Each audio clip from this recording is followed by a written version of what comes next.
Partindo agora para a primeira pauta aqui do podcast, que é a famosa taxa de juros, é a famosa taxa Selic, que muita gente tem se perguntado, que lá em agosto, foi em agosto, né, Renan, o primeiro corte? Foi em agosto. Lá em agosto de 23, começaram a fazer aquela famosa picotada no juro, não picotada, mas começaram a cortar, começaram a descer os juros. E chegamos num patamar agora de 10,5% ao ano, porém a perspectiva que muitos estão vendo acaba sendo que não vai ter uma queda como o mercado esperava, né? Que o mercado foi mudando de ideia, mudando de opinião. Então, vamos retomar um pouco lá atrás, na famosa pandemia, tiveram que cortar a taxa de juros. Isso porque estava todo mundo em casa, fechado, a economia não estava girando, o dinheiro não estava, né, sendo transacionado, não estava realmente... A galera com medo, no final das contas. Não queria, muitas vezes, movimentar a economia, gastar o dinheiro, porque não sabia do futuro. O que o governo fez? Foi lá, a taxa de juros já estava num patamar mais baixo. E acabaram diminuindo ainda mais a taxa de juros. Mas você tá falando aqui do medo, isso aqui é pro cara que tem mais dinheiro. O cara que tem menos dinheiro, que depende do salário dele pra conseguir sobreviver, o cara não consegue nem fazer nada. Exato, esse é o ponto, esse né? é o ponto também. Que ou injetava dinheiro na economia, baixava os juros, ou ia ter gente que não ia ter nem como se sustentar, não teria nem como comer, como pagar as contas. Acho Sim, que esse aí é um ponto mais relevante. Mais relevante, não que a galera tava segurando. Mas enfim, vocês podem ver aqui que o juro chegou lá em 2019 a 6,5% ao ano e começou a queda antes mesmo da pandemia. Então a gente pode ver aqui, ó, mês 10, mês 11, mês 12 agora no caso, que a pandemia de fato estourou mais pra frente, mas tá a 4,5% ao ano o juro aqui no Brasil. Já estava em um patamar baixo, eles tiveram que baixar ainda mais os juros, mesmo não sendo ideal para conseguir incentivar a economia, fazendo com que as pessoas não quebrassem de vez. E chegamos até um patamar que ele desceu rápido, eu lembro, na época. Chegamos num patamar de 2% ao ano e ficou um certo período nesse... Foi em agosto que começou nesse juro. O que caiu para 2% de vez? Ó, caiu para 2,25% em junho e em agosto caiu para 2% ao ano. Ficou nesse patamar durante um certo período de tempo. E um ponto que eu gosto de relembrar aqui é como funcionam os juros, não só no Brasil, mas na economia no mundo todo. Então, o que acontece? Quando o juro tá alto... Não, primeiro no juro tá baixo, que é o ponto aqui que nós estamos aqui nesse momento. Quando o juro tá baixo, o incentivo acaba sendo pro consumo, para as pessoas movimentarem a economia, gastarem, ao invés de investirem e darem aquela segurada. Então, você pensa, o camarada vai comprar um carro, um apartamento financiado, por o juro tá mais baixo aqui, logo ele vai pagar menos juros, a tendência é que ele consuma mais. E a parcelinha vai, no final das contas, o brasileiro quer saber se a parcelinha cabe no bolso. Com a o juro mais baixo, a parcelinha cabe no bolso, ele compra com força. E cabe com força. Pro caso do empreendedor, do empresário, ele pensa o seguinte, eu tenho um caixa aqui na minha empresa, com esse caixa eu posso usar para expandir ela e buscar um retorno através dessa expansão, desse investimento que eu vou fazer, ou então eu posso deixar esse dinheiro na renda fixa e vai ter remunerando pouco. Então o que ele faz? Vou investir, vou expandir minha empresa, vou crescer, vou abrir um novo setor, vou abrir uma nova área, vou abrir mais uma franquia. Vou contratar gente. Vamos pra cima aqui, porque com esse juro baixo aqui não vale a pena deixar no caixa. Vou deixar 100 mil reais durante um ano. Aí depois de um ano você tem 102 mil reais, porque o juro tá 2% ali, uma conta de padaria ali pra você entender. Então ele pensa, pô, esses 100 mil aqui, vou deixar ali parado, vou nada. Vou movimentar, vou contratar, vou expandir, vou crescer. Ou até mesmo pro camarada que quer pegar crédito, quer pegar alavancagem. Então com os juros mais baixos, ele consegue pegar um dinheiro, um crédito mais barato pra fazer a economia girar, fazer o negócio dele crescer. Só que aí que vem o ponto colateral no caso, que quando o juro tá muito baixo, o incentivo ao consumo é maior, tem mais dinheiro circulando na economia, mais dinheiro rodando, e se nós temos a famosa lei da oferta e da demanda, e é uma lei que não aceita desaforo. Não. Que ela vai acontecer da forma que tem que ser. Se tem uma injeção de dinheiro na economia, tem mais dinheiro rodando pro mesmo número de produtos e serviços, obviamente que o preço vai subir, não tem como manter. Tem mais dinheiro para a mesma coisa? Antigamente tinha um número... Vamos aqui, ó, para trazer para um ponto de verdade. Antigamente tinha um número X de dinheiro circulando para esses produtos. Agora tem o mesmo produto, mas tem 2x de dinheiro. Exato, eu esqueci quem que fez como que eu posso falar? Essa simulação, mas basicamente, vamos supor, tem uma casa que ela tá fechada pra todo mundo, e as pessoas transacionam uma certa quantidade de dinheiro lá dentro, vamos supor que são R$1.000, e tem um X número de produtos dentro dessa casa, tem comida, tem coisa de higiene, tem roupa, e as pessoas vão lá e as pessoas que estão dentro dessa casa mesmas que estipulam o preço para as coisas, para fazer essas trocas. Só que aí vem uma pessoa nesse lugar que é um ambiente fechado, que não entrava dinheiro, não saía dinheiro, não entrava produto, não saía produto, que ele foi lá e desses R$1.000 ele colocou mais R$1.000 nessa casa e dividiu entre as pessoas. Automaticamente o que as pessoas fizeram? Pô, já que antes tinha 1.000, agora tem 2.000, então o preço das coisas vai ser o dobro. Então, se você injeta mais, o que acaba acontecendo é isso. É mais dinheiro na economia para o mesmo número de produtos e automaticamente o preço desses produtos ou serviços acaba subindo. É a mesma coisa, vamos pensar aqui, se todo mundo amanhã, todo brasileiro, é direito de todo mundo agora, vamos fazer assim, que é direito de todo mundo. Que agora é direito de todo mundo ter R$1 milhão na conta. Então vão lá, você vai abrir tua continha do Nubank, do Inter, do IT, do PicPay, vai aparecer R$1 milhão. Vai aparecer R$1 milhão. Então todo mundo hoje tem R$1 milhão a mais na conta. Porém, o número de produtos e o número de serviços não mudou, continua a mesma coisa. Então, o que acontece? A galera... E outro ponto que eu gosto de salientar aqui pra vocês é o seguinte, que o efeito do dinheiro na economia, que o efeito do juro não é instantâneo. Eu vou até mostrar aqui os gráficos pra vocês, mas enfim... Voltando aqui pra simulação, todo mundo agora tem direito de ter R$1 milhão na conta. O que vai acontecer? Essa galera vai querer gastar, vai querer consumir com esse R$1 milhão, porém, o número de produtos e serviços disponíveis na sociedade, disponíveis na economia, não mudou. Então, logo, o camarada que for atrás de gastar o dinheiro primeiro, vai conseguir comprar, certo, ainda? Que ninguém tá sabendo ainda. Ainda não tão sabendo dessa... Vamos supor que todo mundo recebeu, mas ninguém ficou sabendo que todo mundo recebeu. Aí o camarada vai querer comprar um carro, outro vai querer comprar uma casa, só que vai ter uma demanda muito maior de pessoas querendo comprar, muito mais dinheiro na economia, e o mesmo número de apartamentos, mesmo número de casas, mesmo número de carros, mesmo número de telefones, logo, rapidamente a inflação vai disparar, o preço vai subir. Eu acho que é claro pra todo mundo, né? Deu pra entender. Gostei dessa analogia aqui, vou usar mais vezes. Então se todo mundo fosse milionário, é isso que aconteceu, o preço de tudo ia estourar no final das contas. Porque valor tem que ser gerado. Valor tem que ser gerado. Se não tem mais valor sendo gerado, só tem mais dinheiro, é o que acontece. Exato. É o que acontece em muitos países que dispara a inflação, o que aconteceu na Venezuela, o que aconteceu na Argentina, mas estão tentando corrigir agora, é basicamente isso. Uhum. Mas enfim, vou até pegar aqui pra vocês, ó. Vamos pegar aqui quando começar a baixar os juros ainda mais. Sei lá, tá 5% aqui, ó, em 2020. A inflação só foi se descontrolar com o efeito desse juro mais baixo, com esse dinheiro mais barato, depois. Então, em 2020 aqui, a gente pode ver. Essa aqui é a inflação mês a mês. E aqui não tem o acumulado, mas enfim, ó. 0,21. O mês a mês. É que começa em janeiro. Janeiro é de baixo pra cima. Exato, mas enfim, ó. 0,21, 0,25. Aí aqui já tinha começado a pandemia, que foi logo após o carnaval. 0,07, então, ó. O juro já tava baixando aqui, mas ainda tava controlado. Teve até deflação, então. Logo depois que estourou a pandemia, teve até deflação, teve preço cair. Então, 0,31, 0,38. Só que vocês podem ver que lá pra outubro que realmente a inflação começou a ficar um pouco mais alta. 0,86 em apenas um mês acaba trazendo uma inflação mais forte. Exato. Você vai trazer no ano aí 0,86, bota vezes 12 aí, vai dar uma inflação próxima de 10%. Já passa de 10%. 1,35, então o efeito do dinheiro mais barato não é instantâneo. E em 2021, que a inflação acabou vindo ainda mais forte, ó. Teve mês aqui, ó, com 1,16 de inflação, mais pro final do ano, certo, Renan? 1,25.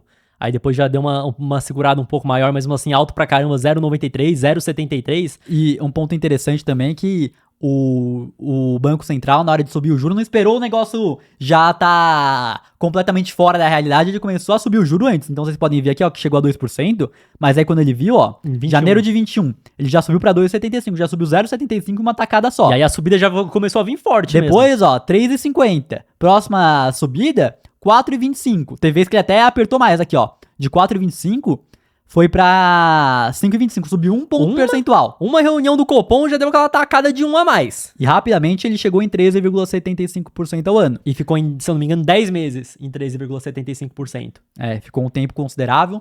E outro ponto que acaba tendo impacto mesmo é que o juro alto deixa o dinheiro caro, abaixa a atividade econômica, então as pessoas passam a consumir menos. Na hora de gastar um dinheiro, camarada, aqui é Brasil, né? Tem que lembrar que aqui é Brasil. Que no final das contas tá muito mais atrelado ao crédito de fato do que ao custo de oportunidade de deixar o dinheiro investido. Que a maior parte das famílias hoje são endividadas. Então, no final das contas, o juro mais alto faz o quê? O cara que quer pegar um empréstimo vai pensar 2 vezes, porque o juro tá mais alto. Não é nem que vai... camarada que... Só deixa eu complementar aqui, não é nem que vai pensar 2 vezes, é que a parte às vezes nem caber no bolso cabe. O cara nem vai ter essa possibilidade, muitas vezes é isso. O cara que vai financiar o carro já não cabe a famosa parcelinha no bolso, então ele já não consegue mais financiar. O camarada que ia financiar uma casa, um imóvel, também já não tá mais cabendo no bolso, não consegue mais financiar. Então isso acaba desincentivando O famoso consumo, o juro mais alto. Mesma coisa para as empresas. Então, a empresa que tinha uma dívida, que é normal as empresas terem dívida, o que acontece? Essa dívida está com um juro mais elevado, então ela está sendo mais custosa para a empresa. A empresa vai pensar 10 vezes antes de, na verdade, pegar dinheiro no mercado para continuar crescendo. E pro camarada que tem dinheiro em caixa, ele vai pensar: pra que eu vou ter dor de cabeça? Pra que eu vou ter que ter trabalho a mais pra conseguir expandir a minha empresa? Sendo que se eu deixar aqui, ó, gostosinho na renda fixa, tá rendendo 1% ao mês. Exato, tá rendendo 13,75% ao ano emprestando dinheiro lá pro governo. Hoje em dia, você vai ver várias empresas, elas não conseguem ter um ROI desse já. Esse que é o ponto, né? Que quando é um negócio pequeno, é tranquilo. Você vai pegar pouco dinheiro e vai conseguir ter um retorno absurdo. Mas em empresas maiores, empresas grandes, não é simples. Eu tô pegando um dinheiro aqui, eu vou ter um retorno de 20% ao ano. Já é mais complicado. Exato. Existe, mas já é mais complicado. Então, o que acontece? A Selic chegou nesse patamar aqui, 13,75% ao ano. A inflação acabou dando uma segurada, que tem que lembrar que aqui é Brasil também, né? Que deu uma segurada, mas em vários meses aqui vocês podem ver que teve até deflação em 22, certo, Renan? Exato, mas ela caiu muito rápido porque o juro subiu muito rápido também. Então teve em 22 meses ainda com 1,62, 1,06. Depois o negócio caiu, teve até meses de deflação. Mas outro ponto também é que demora pra ver o efeito porque começaram a subir lá em 21. Exato. Então o efeito não é instantâneo. Esse que é um ponto difícil até pro governo americano que tá nesse impasse aí de juro alto. Será que tá fazendo efeito? Será que não tá? Que demora um tempo. Então, a Selic bateu no patamar ali, ó, de 13,75% no mês 6, só que eles começaram a subir com muita força bem antes já. Sim, sim. Então, para ver o efeito, às vezes demora um certo tempo, mas a inflação ficando mais controlada lá em agosto do ano passado, né? O primeiro corte foi em agosto. Deixa eu até abrir aqui, ó. Eita, eu perco o mouse de novo. E eu vou falar aqui pra vocês que eu troquei a pilha.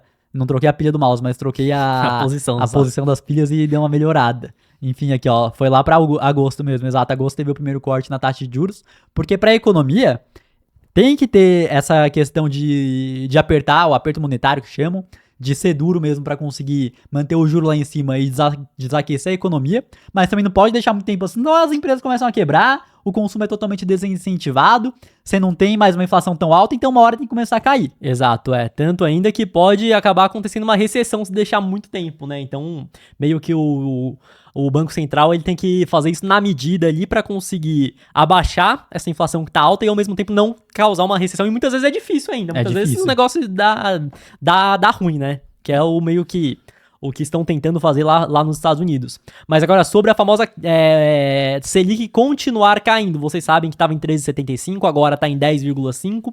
E algumas pessoas comentando, não, que o negócio vai cair mais, que tem que cair mais. Outros já mais pessimistas em relação a isso. Exato, acho que um ponto que a gente tem que lembrar aqui que não é somente a inflação que faz com que o juro tenha que se movimentar. Então, o primeiro ponto é, de fato, a inflação. O outro ponto são as contas públicas. Então, tem que ver se o negócio tá certo, se o governo não tá gastando muito mais do que tá arrecadando.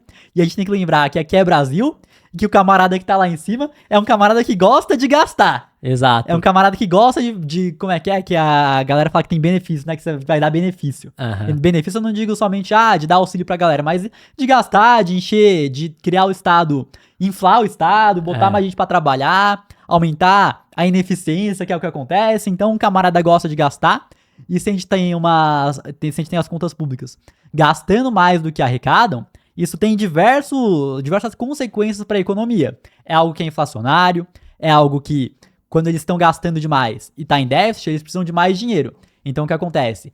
Tem aquele trade-off também. Se eles mantêm a taxa de juros mais alta, eles conseguem mais dinheiro, eles conseguem arrecadar mais dinheiro do investidor, tanto do Brasil aqui quanto o investidor estrangeiro. Porém, o passivo financeiro que eles têm, ou seja, o quanto eles têm que pagar de juros para essa rapaziada que tem os títulos públicos é maior. Da mesma forma que se ele vai lá e baixa o juro, tem aquilo, beleza. Ele baixou o juro, o passivo financeiro que eles têm, o quanto eles têm que pagar de juros é menos, mas é mais difícil de captar dinheiro. Então acaba tendo essa balança. As contas públicas são outro fator, e quando ela tá muito negativa não dá para ficar baixando juro. Nós temos também a atividade econômica e vem todos aqueles dados lá de desemprego, que principalmente quem acompanha o mercado americano vê bastante. Saiu o desemprego aqui, saiu a inflação para o consumidor em tal aspecto. Tem que ver também esses dados para ver se a economia tá muito aquecida ou não tá. E por fim, nós temos o macro também. Então o que tá acontecendo lá fora. E no macro, no final das contas, o que influencia de verdade é os Estados Unidos. É o juro americano. É o juro americano, porque a gente tem que pensar o seguinte. O juro americano hoje tem um patamar elevado. tá em 5 a 5,5%, que não é que nem aqui no Brasil, que é cravado. Aham. Tem uma variação, mas enfim, tá mais de 5% ao ano. E tem que lembrar do custo de oportunidade. Então, investidor estrangeiro, qualquer investidor, na hora de botar o dinheiro dele em algum lugar, ele pensa, beleza, tem essa oportunidade aqui, mas tem outra. E acabar balanceando, acabar vendo qual que tá valendo mais a pena no momento. Então, o Brasil não pode ter um juro muito mais baixo que o juro americano, senão todo o capital que tá aqui no Brasil vai para fora. Que aí você pensa, eu posso ganhar 5% ao ano em dólar, em um título longo, ou eu posso ganhar 8% ao ano em real. Se a Selic descer mais, por exemplo. Se essa Selic descer mais, que é aquilo também. A economia brasileira é muito mais duvidosa que a economia americana, e a moeda brasileira acaba tendo uma desvalorização muito maior que uma moeda americana. Você pega, por exemplo, a Argentina, o juro lá, a Selic deles é 40% ao ano. E caiu, ainda cortou. E ainda cortaram, Não sei já como chegou. tá exatamente agora, mas cortaram. Não, mas a é que cortar. começaram a cortar, acho que chegou nesse patamar, já chegou mais que isso, Aham. mas enfim. Aí você pensa, pô, vou investir lá pra ganhar 40% ao ano. Só que aquilo, o peso argentino desvaloriza mais do que a rentabilidade que você tem. Aí no nosso, como você perde dinheiro, imagina, botei o dinheiro aqui, depois de um ano, botei, sei lá, 1.000 pesos, depois de um ano eu tenho 1.400. Só que ao mesmo tempo, o valor da moeda caiu pela metade. Exato. Então os 1.400 Em relação que ao eu dólar, tenho, por exemplo. então os 1.400 que eu tenho aqui tá valendo metade em relação ao dólar. Aí Então- não adiantou nada. Então tem que ter um prêmio de risco aqui no Brasil pra galera ir aqui e comprar os títulos públicos. Então é outro fator que nós vemos que fica difícil descer, além das contas públicas, né, que a gente não precisa falar nada, o governo tá gastando demais, tem essa questão do juro americano. Então esses pontos fazem com que a perspectiva de descer o juro aqui no Brasil já tenha mudado novamente, porque lá no começo do ano era que ia estar na faixa dos 8, não era? Não, ia cair, ó, a 9,25 em 2024. E lá no final de 25 Isso. era pra estar 8,5, então era pra estar 9,25. Agora a projeção já mudou. A gente tá em 10,5 agora. Eles estimam ainda que vai ter corte, mas talvez nem tenha no caso, mas que vão cortar mais devagar, que não vai ser no mesmo ritmo, que a gente tá em 10,5. Muitos preveem agora que na próxima reunião do Copom não vai ter nem corte. Vai ter manutenção. Vai ter manutenção somente. Então vocês podem ver aqui, ó, que a Selic, aqui ó, a projeção da Selic avançou, que tava em 9,75, que aquela outra lá era no começo do ano, pra 10% ao ano. Então a projeção agora é que vai fechar em 10%. Uhum. Então, aquela perspectiva que a gente ia fechar 2025 com uma Selic a 8% ao ano, que tava tendo festa no começo do ano. Galera- O Bovespa bombando. A galera tava otimista, as ações subindo, fundos imobiliários subindo. Hoje, agora já a festa já deu uma acalmada. Que no final das contas, para o investidor de longo prazo é positivo. Você vai estar comprando mais, durante um período maior, empresas a oportunidades melhores. É, porque se a gente tem essa, como eu posso te dizer, se a gente tem esse corte, é que nem quando a mãe do adolescente chega e fala, não, que agora não vai ter mais festa, acabou a festa. Quando a gente tem esse corte na expectativa, os ativos vão ficando mais baratos. Sim. Se os ativos estão mais baratos, você vai poder comprar durante mais tempo a um preço descontado, não vai ter aquela explosão. Exato. Que nem teve em 2019, porque 2019 teve explosão mesmo na Bolsa de Valores. Sim. 2018 também, 2018, 2019. 2019. Então Exato. Então, ó, pra você que quer saber mais sobre a questão de investimentos, não se esqueça de se cadastrar na Semana da Renda Passiva. O link tá aí no comentário fixado para você participar das 3 aulas dias 4, 5 e 6 de junho. Lembrando que no final das 3 lives, nós abriremos a 3ª turma do nosso curso Salário com Investimentos. Mas vem acompanhar o conteúdo que tá bacana, a gente tá preparando, o negócio tá ficando bom, hein? Não perca tempo aí. Tá ficando bom mesmo. Que o que você tá vendo aqui vai ter ainda mais lá, perspectivas ainda mais claras. E na prática também para você investir teu dinheiro, montar a tua carteira, entender que ativo colocar, que ativo não colocar. E essa questão da taxa de juros aqui no Brasil da Selic é bom pra galera que é rentista, que gosta de tudo na renda fixa, gosta de CDI. O negócio vai render mais durante mais tempo aí. Mas ao mesmo tempo você tem a oportunidade de comprar empresas aí a preços mais descontados também, né? Então é Não. sempre um trade-off também, Não, né? sim, Mas é bom pra galera sim que... Pro cara que não... que só gosta da renda fixa, que a galera sempre fica triste. Caiu a renda fixa aqui, o cara que só gosta de renda fixa não gosta. O cara que gosta de renda fixa hoje tá felizão com o IPCA mais 6. PCA mais 6, o cara tá vindo forte.